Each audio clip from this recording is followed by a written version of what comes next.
देश दुनिया की तमाम बड़ी खबरों को देखने के लिए हमारे चैनल को सब्सक्राइब करें और बेल आइकन को दबाएं ताकि सबसे बड़ी खबर सबसे पहले आप तक पहुंच सके। आइए आपको दिखाते हैं इस वक्त की सबसे बड़ी खबर। प्रधानमंत्री मोदी ने लोकसभा में कहा, मैं पश्चिम एशिया में चल रहे संघर्ष और इस कारण भारत में आई समस्या पर बात रखने के लिए उपस्थित हुआ हूँ। वहाँ हालात चिंताजनक है। इस संकट को 3 सप्ताह से ज्यादा हो रहा है। इससे पूरे विश्व की अर्थव्यवस्था और लोगों के जीवन पर विपरीत असर हो रहा है। आदरणीय अध्यक्ष महोदय,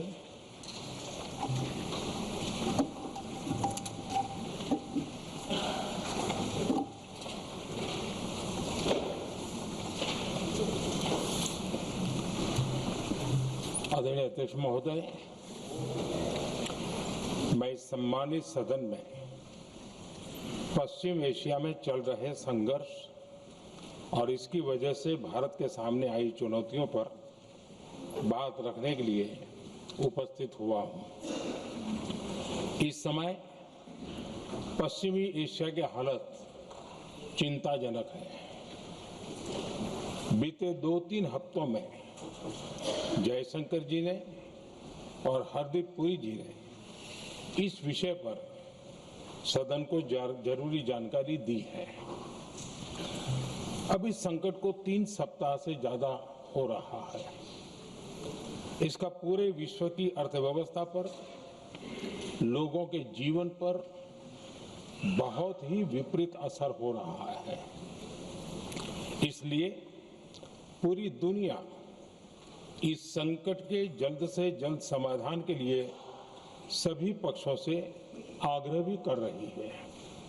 अध्यक्ष महोदय, भारत के सामने भी इस युद्ध ने अप्रत्याशित चुनौतियां खड़ी कर दी हैं। ये चुनौतियां आर्थिक भी हैं, नेशनल सिक्योरिटी से जुड़ी भी हैं और मानवीय भी हैं। युद्धरत और युद्ध से प्रभावित देशों के साथ भारत के व्यापक व्यापारिक रिश्ते हैं। जिस क्षेत्र में युद्ध हो रहा है वो दुनिया के दूसरे देशों के साथ हमारे व्यापार का भी एक महत्वपूर्ण रास्ता है। विशेष रूप से कच्चे तेल और गैस की हमारी जरूरतों का एक बड़ा हिस्सा यही क्षेत्र पूरा करता है। हमारे लिए ये रीजन एक और कारण से भी अहम है। लगभग 1 करोड़ भारतीय खाड़ी देशों में रहते हैं और वहां काम करते हैं। वहां समंदर में जो कमर्शियल शिप चलते हैं उनमें भारतीय क्रू मेंबर्स की संख्या भी बहुत अधिक है। ऐसे अलग अलग कारणों के चलते भारत की चिंताएं स्वाभाविक रूप से अधिक है। इसलिए ये आवश्यक है कि भारत की संसद से इस संकट को लेकर एक मत और एकजुट आवाज दुनिया में जाए।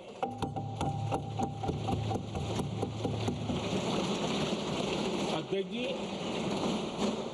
जब से ये युद्ध शुरू हुआ है तब से ही प्रभावित देशों में हर भारतीय को जरूरी मदद दी जा रही है। मैंने खुद पश्चिम एशिया के ज्यादातर देशों के राष्ट्राध्यक्षों के साथ 2 राउंड फोन पर बात की है।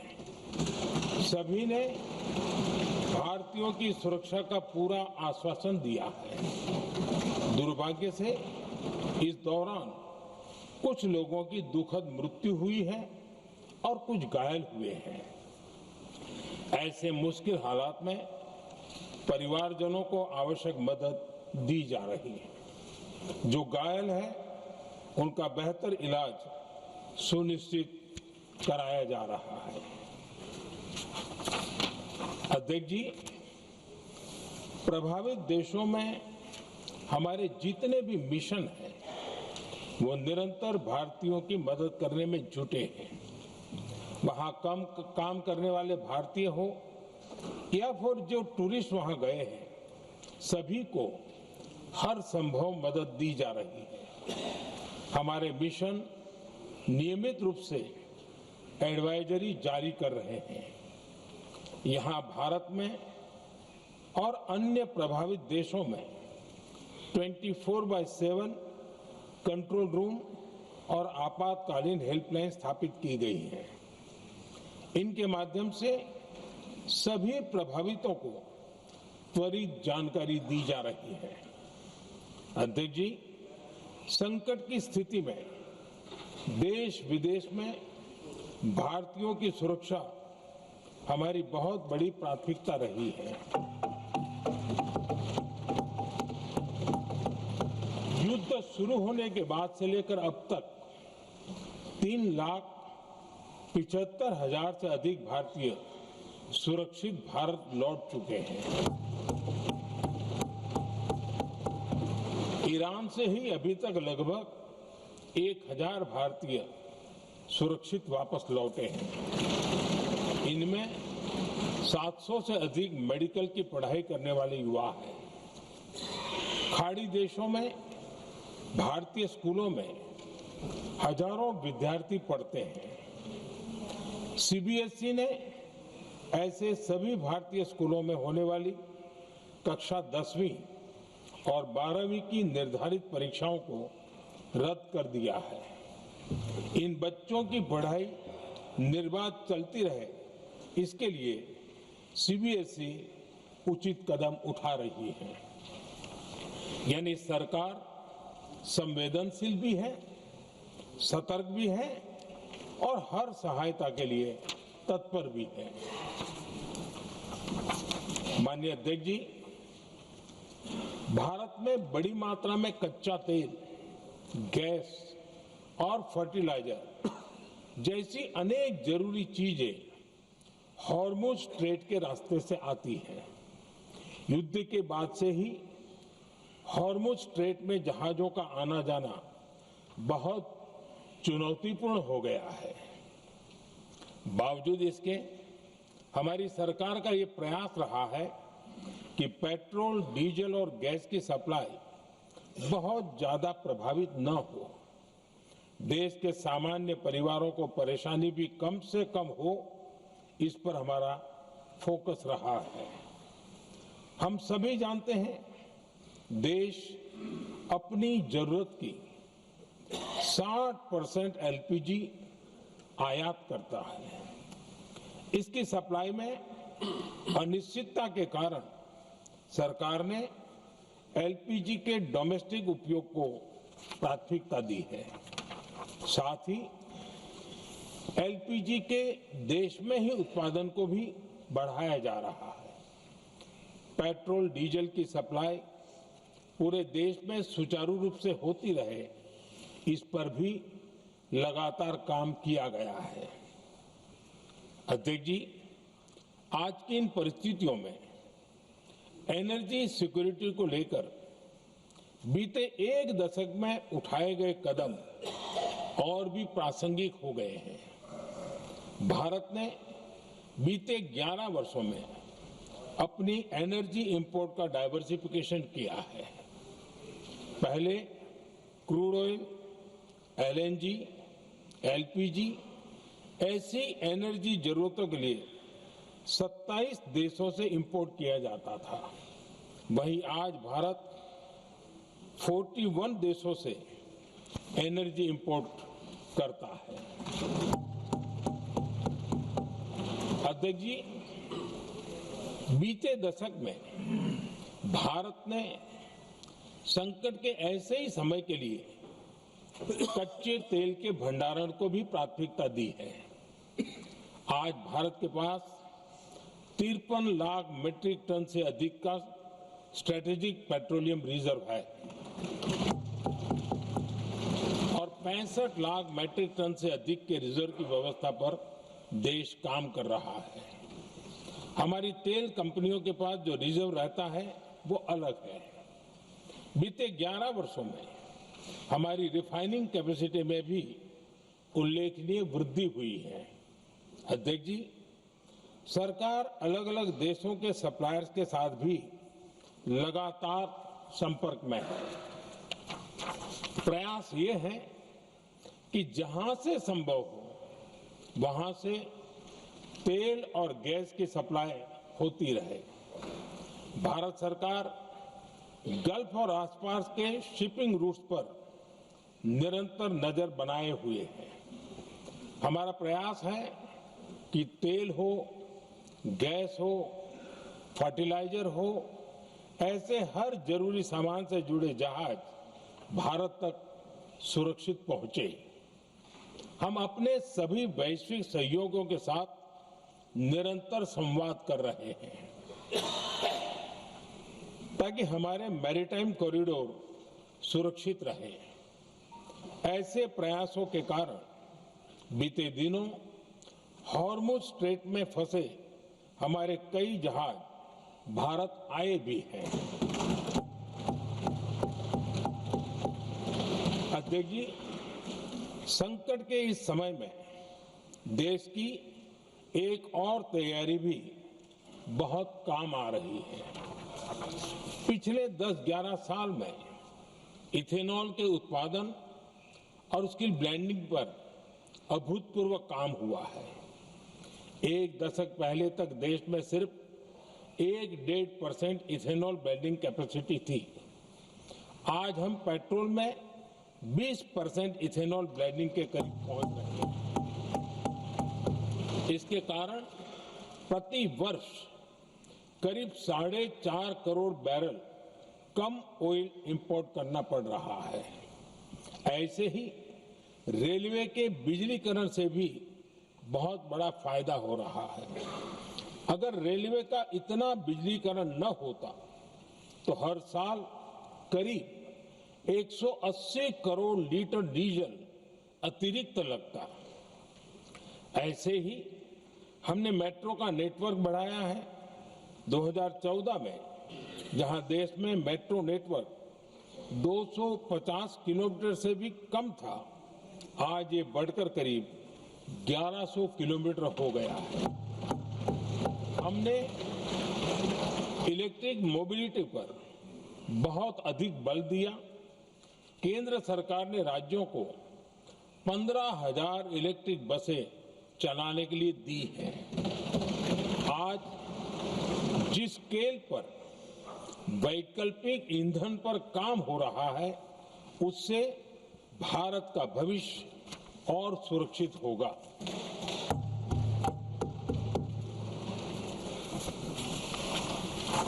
आदरणीय अध्यक्ष जी, हम जानते हैं कि एनर्जी आज इकोनॉमी की रीढ़ है और ग्लोबल एनर्जी नीड्स को पूरा करने वाला एक बड़ा सोर्स वेस्ट एशिया है। स्वाभाविक है कि दुनिया भर की अर्थव्यवस्था वर्तमान संकट से प्रभावित हो रही है और भारत पर इसका कम से कम दुष्प्रभाव हो, इसके लिए निरंतर प्रयास किए जा रहे हैं। सरकार इसके शॉर्ट टर्म, मीडियम टर्म और लॉन्ग टर्म ऐसे हर असर के लिए एक रणनीति के साथ काम कर रही है। आज भारत की इकोनॉमी के फंडामेंटल्स मजबूत है। इससे भी देश को बहुत मदद मिली है। हम हर सेक्टर के स्टेक होल्डर्स के साथ चर्चा कर रहे हैं। जहां भी जरूरत है उस सेक्टर को आवश्यक सपोर्ट दिया जा रहा है। भारत सरकार ने एक इंटर मिनिस्ट्रियल ग्रुप भी बनाया है। ये ग्रुप हर रोज मिलता है और हमारे इंपोर्ट एक्सपोर्ट में आने वाली हर दिक्कत का आकलन करता है और ये ग्रुप आवश्यक समाधान पर भी निरंतर काम करता है। मुझे पूरा भरोसा है कि सरकार और इंडस्ट्री के साझा प्रयासों से हम परिस्थितियों का बेहतर सामना कर पाएंगे। माननीय अध्यक्ष जी, एक बड़ा सवाल ये है कि युद्ध का खेती पर क्या प्रभाव होगा। देश के किसानों ने हमारे अन्न के भंडार भर रखे हैं। इसलिए भारत के पास पर्याप्त खाद्यान्न है। हमारा ये भी प्रयास है कि खरीफ सीजन की ठीक से बुआई हो सके।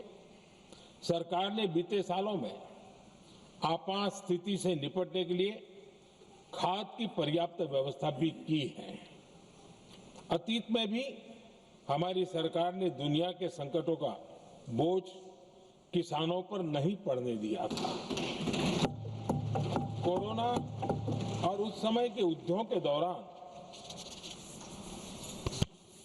उस समय भी ग्लोबल सप्लाई चेन में डिस्ट्रप्शन आ गई थी। दुनिया के बाजार में यूरिया की एक बोरी 3,000 रुपये तक पहुंच गई, लेकिन भारत के किसानों को वही बोरी 300 रुपये से भी कम कीमत में उपलब्ध कराई गई। अध्यक्ष जी, देश के किसानों को इस प्रकार के संकटों से बचाने के लिए भी बीते वर्षों में अनेक कदम उठाए गए हैं। पिछले एक दशक में देश में 6 यूरिया प्लांट शुरू किए गए हैं। इससे सालाना 76 लाख मैट्रिक टन से अधिक की यूरिया प्रोडक्शन कैपेसिटी जुड़ी है। इस दौरान डीएपी और एनपीकेएस जैसी खाद का घरेलू उत्पादन भी करीब 50 लाख मैट्रिक टन बढ़ाया गया है। इतना ही नहीं, तेल और गैस की तरह खाद के आयात को भी डाइवर्सिफाई किया गया है। ऐसे ही डीएपी और एनपीके के आयात के लिए भी हमने अपने विकल्पों को विस्तार किया है। अध्यक्ष जी, सरकार ने देश के किसानों को made in India nano urea का विकल्प भी दिया है। सरकार किसानों को प्राकृतिक खेती के लिए भी प्रोत्साहित कर रही है। पीएम कुसुम योजना के तहत किसानों को 22 लाख से ज्यादा सोलर पंप दिए गए हैं। इससे भी डीजल पर उनकी निर्भरता कम हुई है। मैं सदन के माध्यम से देश के किसानों को विश्वास दिलाता हूं कि सरकार किसानों की हर संभव मदद करती रहेगी। आदरणीय अध्यक्ष जी, युद्ध का एक बहुत बड़ा चैलेंज ये भी है कि भारत में गर्मी का मौसम शुरू हो रहा है। आने वाले समय में बढ़ती गर्मी के साथ बिजली की डिमांड बढ़ती जाएगी। फिलहाल देश के सभी पावर प्लांट्स के पर्याप्त कोल स्टॉक उपलब्ध है। भारत ने लगातार दूसरे साल 100 करोड़ टन कोयला उत्पादन करने का रिकॉर्ड बनाया है। पावर जनरेशन से लेकर पावर सप्लाई तक के हमारे सभी सिस्टम की निरंतर मॉनिटरिंग भी की जा रही है और सरकार की तैयारियां उसको रिन्यूएबल एनर्जी से भी मदद मिली है। बीते दशक में रिन्यूएबल एनर्जी की तरफ देश ने बड़े कदम उठाए हैं। आज हमारी total install power generation capacity का आधा हिस्सा रिन्यूएबल सोर्स से आता है। हमारी कुल रिन्यूएबल क्षमता आज 250 गीगावाट के ऐतिहासिक आंकड़े को पार कर गई। बीते 11 वर्षों में देश ने अपनी सोलर पावर कैपेसिटी करीब 3 गीगावाट से बढ़ाकर 140 गीगावाट तक पहुंचाई है। बीते वर्षों में देश में करीब 40 लाख रूफटॉप सोलर लगे हैं। इसमें पीएम सूर्यघर मुफ्त बिजली योजना से भी लोगों को काफी मदद मिली है। गोवर्धन योजना के तहत देश में आज 200 कॉम्प्रेस बायोगैस प्लांट भी काम करना शुरू कर चुके हैं। ये सारे प्रयास आज देश के बहुत काम आ रहे हैं। सरकार ने भविष्य की तैयारी और बढ़ाते हुए शांति एक्ट माध्यम से देश में न्यूक्लियर एनर्जी के उत्पादन को भी प्रोत्साहित किया है। कुछ ही दिन पहले small hydro power development scheme को भी हरी झंडी दी गई है, जिससे अगले 5 वर्षों में 1500 मेगावाट नई हाइड्रो पावर कैपेसिटी जोड़ी जाएगी। आदरणीय अध्यक्ष जी, जहां तक डिप्लोमेसी की बात है, भारत की भूमिका स्पष्ट है। शुरुआत से ही हमने इस संघर्ष को लेकर अपनी गहरी चिंता व्यक्त की है। मैंने स्वयं भी पश्चिम एशिया की सभी संबंधित नेताओं से बातचीत की है। मैंने सभी से तनाव को कम करने और इस संघर्ष को खत्म करने का आग्रह किया है। भारत ने नागरिकों, एनर्जी और ट्रांसपोर्ट से जुड़े इंफ्रास्ट्रक्चर पर हमलों का विरोध किया है। कमर्शियल जहाजों पर हमला और हॉर्मुज स्ट्रेट जैसे अंतर्राष्ट्रीय जलमार्ग में रुकावट अस्वीकार्य है। भारत डिप्लोमेसी के जरिए युद्ध के इस माहौल में भी भारतीय जहाजों के सुरक्षित आवागमन के लिए निरंतर प्रयास कर रहा है। अध्यक्ष महोदय, भारत हमेशा से ही मानवता के हित में और शांति के पक्ष में अपनी आवाज उठाता रहा है। मैं फिर कहूंगा कि बातचीत और कूटनीति ही इस समस्या का समाधान है। हमारे हर प्रयास तनाव को कम करने, इस संघर्ष को समाप्त करने के लिए है। इस युद्ध में किसी के भी जीवन पर संकट मानवता के हित में नहीं है। इसलिए भारत का प्रयास सभी पक्षों को जल्द से जल्द शांतिपूर्ण समाधान के लिए प्रोत्साहित करने का है। अध्यक्ष जी, जब ऐसे संकट आते हैं तो कुछ तत्व इसका गलत फायदा उठाने की कोशिश भी करते हैं। इसलिए कानून व्यवस्था सुनिश्चित करने वाली सभी एजेंसियों को अलर्ट पर रखा गया है। कोस्टल सिक्योरिटी हो, बॉर्डर सिक्योरिटी हो, साइबर सिक्योरिटी हो, स्ट्रेटेजिक इंस्टॉलेशंस हो, सबकी सुरक्षा को और मजबूत किया जा रहा है।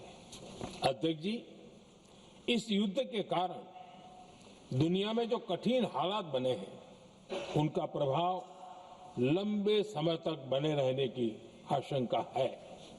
इसलिए हमें तैयार रहना होगा, हमें एकजुट रहना होगा।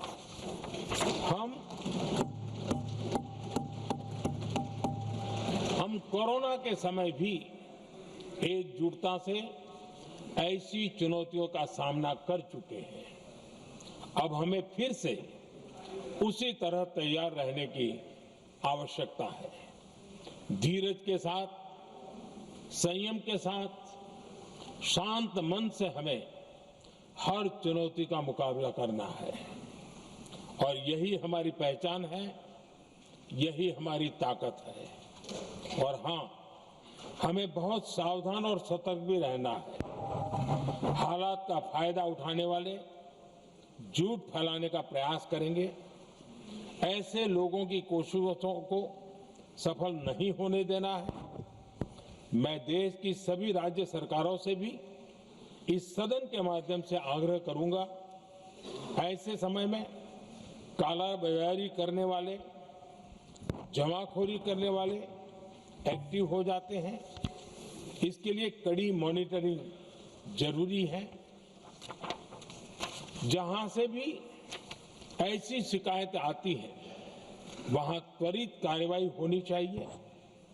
देश की हर सरकार और देश का हर नागरिक जब मिलकर चलेंगे तो हम हर चुनौती को चुनौती दे सकते हैं। इसी आग्रह के साथ मैं अपना वक्तव्य समाप्त करता हूं। बहुत बहुत धन्यवाद।